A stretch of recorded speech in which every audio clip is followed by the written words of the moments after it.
So rate determining step हमारे पास क्या होता है? Is the slowest step in a chemical reaction, और वो ओवरऑल रिएक्शन रेट को क्या कर रहा होता है? कंट्रोल कर रहा होता है हमारे पास। ठीक है। फॉर एग्जाम्पल, हमारे पास H2O2 को हम लोगों ने ब्रेक डाउन करना है, एंड वी मैं आपको एक दफा लिख के दिखाता हूँ।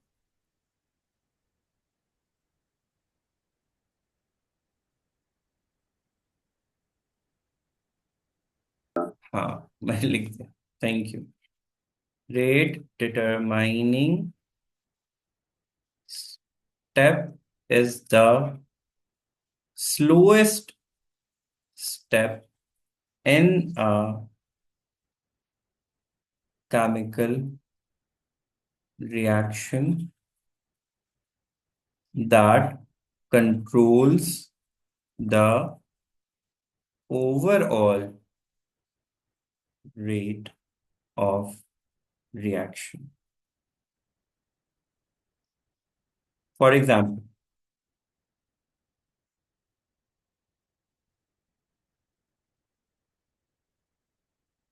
इसमें आप ये भी ऐड कर सकते हो कि rate of overall reaction depends on the rate constant of this slowest step. आगे इसके एंड पे ना, ये देखो उन्होंने ये के कांस्टेंट की वैल्यू भी निकाली हुई है। ठीक है। तो रेट कांस्टेंट किस पे डिपेंड करता है? उसी स्लोएस्ट स्टेप के ऊपर करता है। For example, if we discuss the chemical reaction कि हमने जी H2O2 gives 2H2O plus O2। अब रेट डिटरमाइनिंग स्टेप्स, जो जब अब एक रिएक्शन हो रहा होता है ना, उसमें बहुत सारे स्टेप्स होते हैं, मल्टीपल स्टेप्स होते हैं, इंटरमीडिएटरी भी हो जाते हैं। रेट डिटरमाइनिंग स्टेप को RDS से रिप्रेजेंट करते हैं हमारे पास। ठीक है। आप फॉर एग्जांपल, इसमें सबसे पहले क्या होगा? H2O2 ब्रेक करके H2O बनाएगा और साथ में हमारे पास ऑक्सीजन देगा। ठीक है। नाउ जो ये ऑक्सीजन है, it would react with H2O2 and gives H2O and O2। ठीक है। Yes. H2O2 break down first into H2O and oxygen. This oxygen then reacts with H2O2 to gives H2O plus O2। अब इसमें ये हमारे पास क्या है? स्लो स्टेप है, और ये फास्टर स्टेप है। So if a reaction has taken a total of 10 minutes, तो मे बी शायद उसमें 9 मिनट्स इस स्टेप में लगे होंगे। Once we have the oxygen, अब ये रिएक्शन फौरन फौरन हो जाएगा, in which oxygen is combining with the तो H2O2 and giving us water, and वो हमारे पास तो शुरू में हाइड्रोजन जब पर टूटा था तो उसमें हाइड्रोजन H2O पर के साथ होगा ऑक्साइड। ना? जी। जब शुरू में टूटा था तो H2O के साथ होगा ना, टू? ये जस्ट ओर है। तो एच ठीक टू है। ओ टू के साथ आपने टू लगाया हुआ ना, तो वो बैलेंस नहीं बन रही है, मतलब वो टू नहीं हुआ, आई गेस। वो मैंने गलती से, वो बैलेंसिंग में आप जब आएंगे तो वो टोटल हमारे पास टू, ये देखो ना, ये दोनों टू बन जाएंगे ना, और ये O2 बन जाएगा, यस। वो फाइनली ऐड होगा ना पूरा रिएक्शन। Yes sir. यहाँ पे मैंने गलती से टू लगा दिया, यहाँ पे टू नहीं लगेगा। ठीक है। अब ये H2O2 और ये हाइड्रोजन पेरोक्साइड ऐड होके ये वाले बन जाएंगे, एंड ये H2O एंड ये H2 ऐड होके 2H2O बना देंगे, और ऑक्सीजन मेरे पास क्या आ रहा है? एक आ रहा है। ठीक है। सो अब इसमें this is the slow step. It would take most of the time in a chemical reaction. Once we have the oxygen, this oxygen is separated. Next, water and oxygen की formation immediately हो जाए। ठीक है। So rate determining step क्या होता है? It is the slowest step in a chemical reaction, which basically determines the overall, उसके अंदर हमारे पास impact को डिस्कस कर रहा होता है। सर इससे ओवरऑल रिएक्शन पे इफेक्ट क्या, यानी होता है, इफेक्ट क्या होगा इसको? मतलब टाइमिंग बेसिकली कंट्रोल कौन कर रहा है? ये स्लो स्टेप ही कर रहा है ना। सही। अगर हम इसको आइडेंटिफाई कर लेते हैं एक्सपेरिमेंटली, तो हम इसको किस तरीके से इंक्रीज कर सकते हैं, फास्टर कर सकते हैं, इधर बाय इंक्रीजिंग द टेम्परेचर और प्रेशर, तो फिर हम अपने ओवरऑल रेट ऑफ रिएक्शन को क्या कर सकते हैं, इंक्रीज कर सकते हैं। लेसर टाइम में मोर प्रोडक्ट। सही। ठीक है। हम्म। अच्छा, बात आते हैं मेन के ऊपर।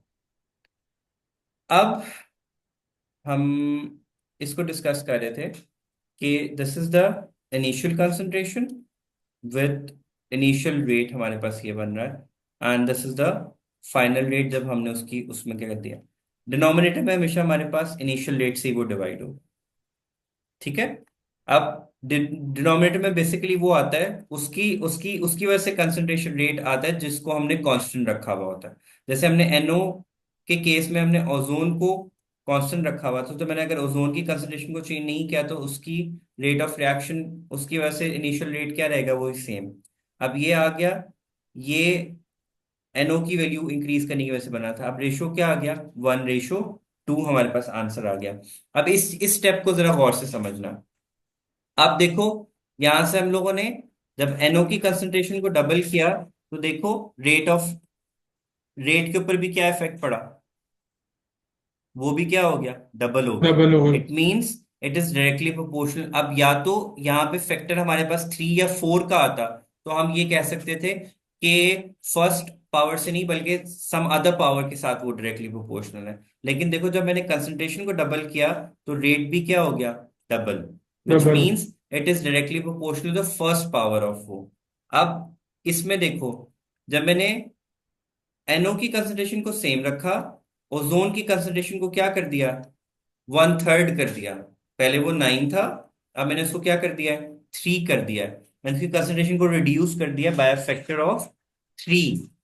तो ये इनिशियल रेट, और ये आफ्टर रिड्यूसिंग 1/3, उसको हमने इनिशियल रेट से क्या कर दिया, डिवाइड। तो देखो क्या आंसर आया, रेट ऑफ इनिशियल रेट के ऊपर क्या इफेक्ट आया, वो भी 1/3 क्या हो गया, रिड्यूस हो गया।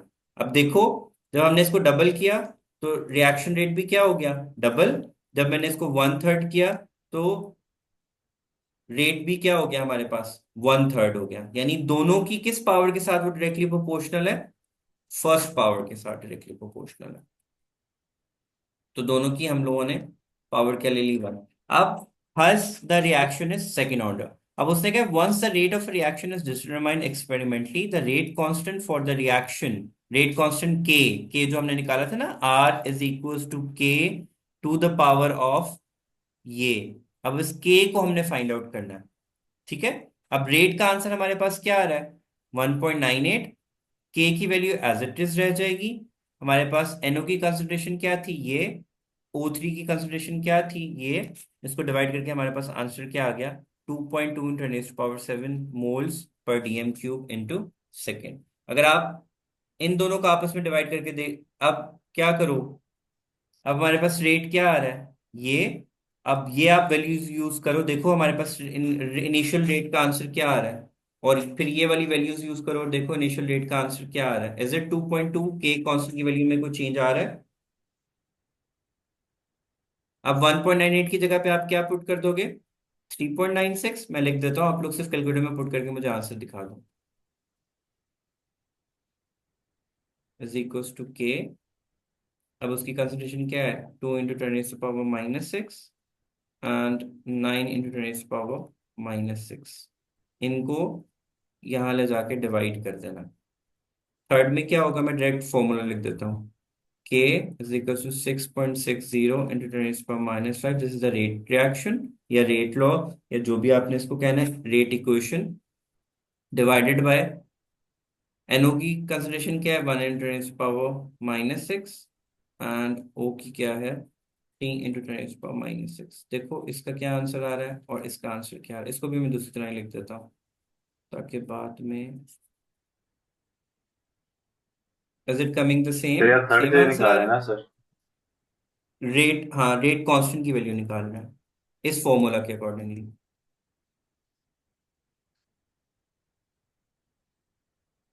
जो हमने स्टार्ट में रेट इक्वेशन पढ़ी थी ना। अब मैं ये सेकंड वाले के लिए क्या बन जाएगा, 3.96 into 10⁻⁻⁴ divided by 2 into 10⁻⁻�6 into 9 into 10⁻⁻6। देखो इन दोनों का आंसर क्या आ रहा है। सेम होना चाहिए। होना तो सेम ही चाहिए बिकॉज वो रेट कांस्टेंट है। अच्छा सर, मुझे ये वाली बात समझ नहीं आया, आपने पावर कैसे निकाली थी उसकी, कि फर्स्ट पावर पावर उसकी। हमने नहीं निकाली। मैंने स्टार्ट में बहुत दफा रिपीट किया, इट वाज गिवन एक्सपेरिमेंटली। हमने सिर्फ रिलेशनशिप देखा कि हमने जब उसकी NO की कंसंट्रेशन को डबल किया तो रिएक्शन रेट भी क्या हो गया, डबल। जब हमने ओजोन की कंसंट्रेशन को 1/3 किया तो रेट का आंसर भी क्या आया, 1/3। इट मींस इन दोनों का फर्स्ट पावर के साथ डायरेक्ट रिलेशनशिप है। वहां से हमें पता लगा। अगर यहाँ पे डबल करने से यहाँ पे आंसर कोई और आ रहा होता ना, तो हम उसके हिसाब से देखते। आगे कॉन्सेप्ट असेसमेंट है, वहां से मैं तुम लोगों को एक दफा और करा दूंगा। हमें इसमें से पता लगा कि डबल करने से रेट भी डबल हो गया, 1/3 करने से रेट भी 1/3 हो गया। अब इनका क्या रिलेशनशिप है, डायरेक्ट ही होगा ना,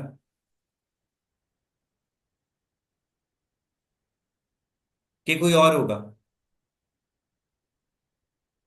कि अगर मैं थर्ड एक करने ही से। कंसंट्रेशन डबल कर रहा हूं तो रिएक्शन रेट पे भी क्या फर्क पड़ रहा है, वो भी डबल हो रहा है। अगर मैं 1/3 कर रहा हूं तो रेट ऑफ रिएक्शन भी 1/3 हो रहा है। मींस इनका डायरेक्ट रिलेशनशिप उनकी फर्स्ट पावर के साथ ही है। वन तो का पावर दोनों का वन क्या फर्स्ट होता पावर है, से। डायरेक्ट फर्स्ट पावर के साथ है। अगर यहाँ पे कोई और वैल्यूज आ रही होती तो हम कह सकते थे कि अच्छा रेट रिएक्शन के ऊपर इफेक्ट पड़ रहा है। अभी कंसेप्ट कंसेप्ट असेसमेंट करते हैं ना, पहले मुझे ये दो वैल्यूज बता दो ना, इसका क्या आंसर आ रहा है। एक बार तुमने निकाला, कर रहे हो तुम, या मैं निकालूं?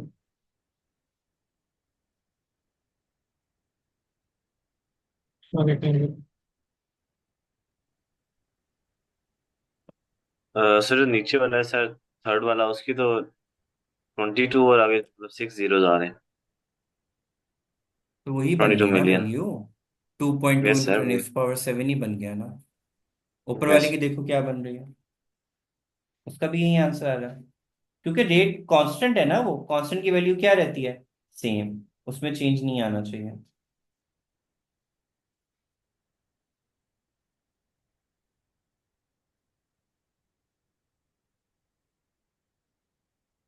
सर उसका आया 200 सर। उसका भी वही कितना आ आ रहा सर है। गया? वही वही आ रहा है सर, सेम है सारों के। इट मीन्स कि हमने जो रेट डिटरमाइन किया ऑर्डर, वो सही था हमारे पास। मेरे पास 22 मिलियन ही हुआ। तो वही आ गया ना, तो एक पॉइंट पीछे ले जाओ, 6 जीरोस और एक 2.2 कर दो तो टू द पावर ऑफ 7 ही बन जाएगा ना। हाँ, अच्छा अच्छा सर। ठीक है। तो now try working on this concept assessment. Okay. अच्छा सर, मैंने बताया था तो क्या ना, वो जो आपने देखा ना फिजिक्स के चैप्टर में कभी पढ़ना, साइड पे भी चीजें लिखी होती है, तो बहुत ज्यादा इंपॉर्टेंट होता है।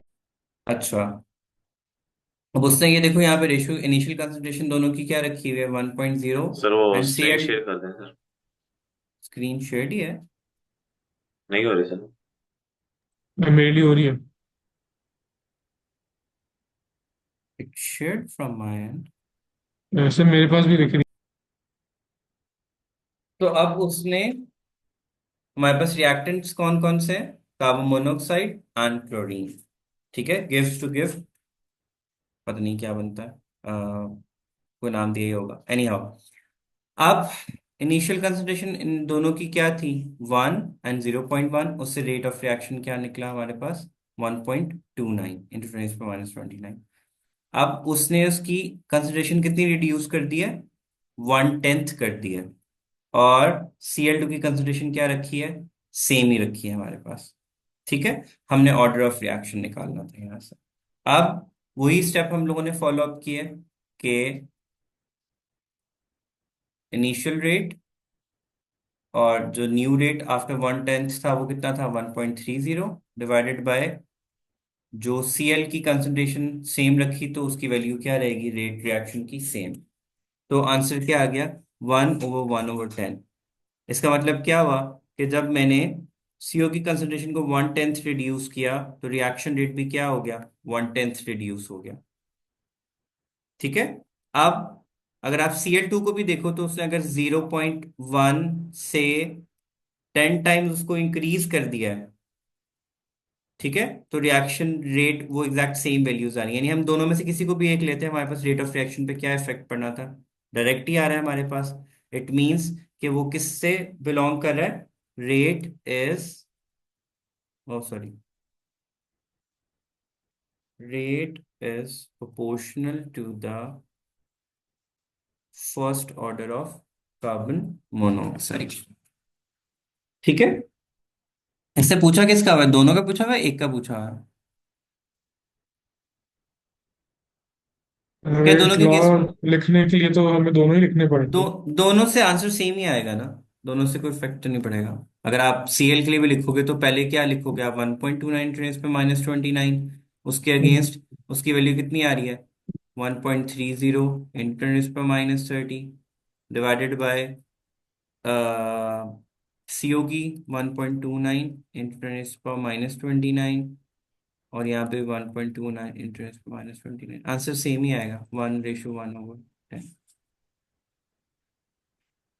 ठीक है फिर ये हमारे पास रेट लॉ है और रेट कॉन्स्टेंट। जी। वही जो एग्जांपल ऊपर की हुई थी, बस डाटा डिफरेंट था, आंसर तो सेम ही आया। हमने सारे डाटा फिर उसी के अकॉर्डिंगली पुट किए। Hence rate is directly proportional to the first order of carbon monoxide.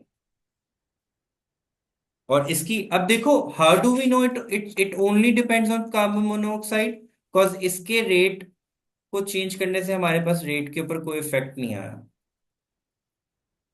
फिर आया तो है वन वही, टेंथ यानी ही वन आंसर पॉइंट आया ना, ट्वेंटी आंसर तो वही जी। रहा ना, 1/110 ही रहा। उसको मैंने 10 टाइम्स इंक्रीज कर दिया, लेकिन रिएक्शन रेट तो 1/110 ही रहा। ओ अच्छा, तो क्योंकि कोई चेंज नहीं आया और सिर्फ एक ही रिएक्टेंट पे हाँ, डिपेंड विच करता है, मीन्स इट ओनली तो इसलिए डिपेंड्स फर्स्ट ऑन में। Carbon monoxide. Okay sir, rate okay समझ डिटरमाइंस आना चाहिए। उस पे डिपेंड, सिर्फ उसके ऑर्डर पे कर रहा। ठीक है। अब सर सेकंड में उसने बोला हुआ है कि हमें इसकी इक्वेशन लिखनी है। मैं जल्दी जल्दी इसकी इक्वेशन लिख देता हूँ, cause time is already past a lot. तो हमारे पास क्या बन जाएगा इसका, rate is equals to K constant NO2। उसने कहा है सेकेंड ऑर्डर है एंड इंडिपेंडेंट ऑफ CO है, तो यहाँ पे इसकी वैल्यू क्या आ जाएगी, 2, और CO की वैल्यू क्या आ जाएगी, 0।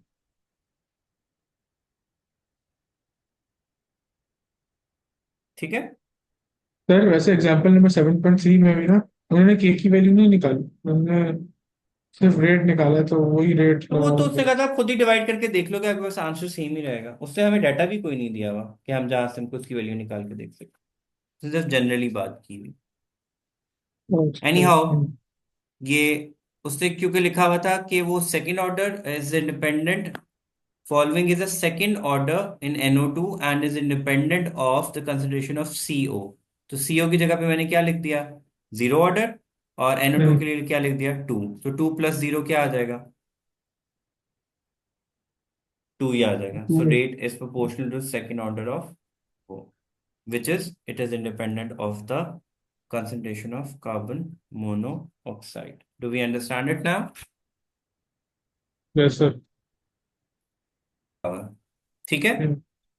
अब effect of temperature on the chemical reaction, वो हमें ये बताता है कि हमें पता है कि टेम्परेचर इंक्रीज करने से kinetic energy of the particle क्या होती है, इंक्रीज होता है, जिसकी वजह से कोलिजन रेट भी हमारे पास क्या होगा, इंक्रीज इंक्रीज होगा।